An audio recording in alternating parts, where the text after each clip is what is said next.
సత్యసాయి జిల్లా రాప్తాడు నియోజకవర్గం రామగిరి మండలం వెంకటాపురం గ్రామంలో శుక్రవారం సాయంత్రం 5 గంటల సమయంలో రాప్తాడు ఎమ్మెల్యే పరిటాల సునీత శ్రావణ మాసం శుక్రవారం వరలక్ష్మి వ్రతం సందర్భంగా శ్రీ ఎల్లమ్మ అమ్మవారిని దర్శించుకొని స్థానిక ఎల్లమ్మ అమ్మవారి ఆలయం నందు ప్రత్యేక పూజా కార్యక్రమంలో పాల్గొని పూజలు నిర్వహించారు రాప్తాడు ఎమ్మెల్యే పరిటాల సునీత.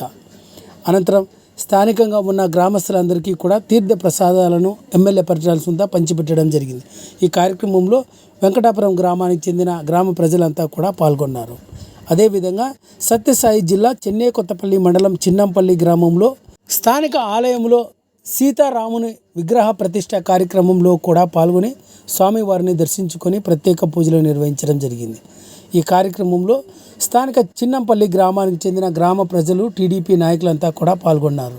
ఈ సందర్భంగా రాప్తాడు ఎమ్మెల్యే పరిటాల సునీత మాట్లాడుతూ చిన్నంపల్లి గ్రామంలో సీతారాముని విగ్రహం ప్రతిష్ట కార్యక్రమంలో పాల్గొనడం జరిగిందని, రానున్న రోజుల్లో స్థానిక ఆలయ అభివృద్ధికి తన వంతు సహకారాన్ని అందజేస్తానని రాప్తాడు ఎమ్మెల్యే పరిటాల సునీత పేర్కొన్నారు.